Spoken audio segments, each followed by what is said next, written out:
এসে গেছে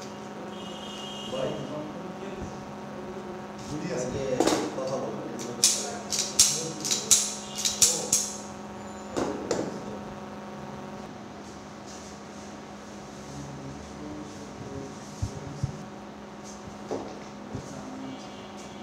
প্রতিদিন মানে ব্যবসা বাণিজ্য কাজ কাম সেরে রাত্রের বেলা আমরা সবাই একটু এক জায়গায় হওয়ার চেষ্টা করি। এমন অবস্থায় আমাদের এক বন্ধু একটু সাইডে গেছে, একটা কাগজের দোকানের সামনে গেছে প্রসাব করার জন্য। তো প্রসাব করতে যাই দেখে যে একটা ব্যাগের মধ্যে পইরা রয়েছে। পরে খুঁজা দেখো মানে করে দেখে যে এইটা পাওয়া গেছে। তার সাথে সাথে আমি ভাইয়াকে ফোন দিই, ভাইয়া আবার আপনাদের সাথে সবার সাথে যোগাযোগ করে পরে এটা থানায় হ্যান্ড ওভার করা হলো আর কি।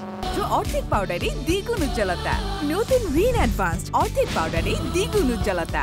আমরা জাস্ট ওইখানে ফাইজলামি করে দুষ্টামি করতেছি, অথবা প্রসাব করতে গেছি, এক ফ্রেন্ড দেখছে দেখে বলতে দোষে দিকে এইটাই। পরে আমরা উঠাই নিয়ে এটা মনে করেন ভাইয়ারও ফোন দিছি, ভাইয়া বলছি এটা কাজ করো, থানায় হ্যান্ড ওভার করো। যাদেরকে রিকোয়েস্ট করছি অস্ত্রগুলি দেন, অনেকে রিকোয়েস্ট শুনে দিয়েছে, অনেকে যখন আমাদের মাইকিং শুনেছে ওইভাবে দিয়েছে। আমাদের লিফলেট আপনি দেখতে পারবেন এলাকায় লাগানো আছে।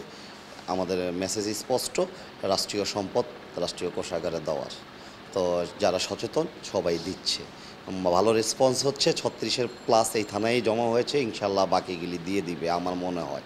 এই নাম্বারটা আমাদের যে থানার অস্ত্রের যে নাম্বার মজুদ, এই নাম্বারের সাথে মিল আছে, এটা আদাবর থানার অস্ত্র।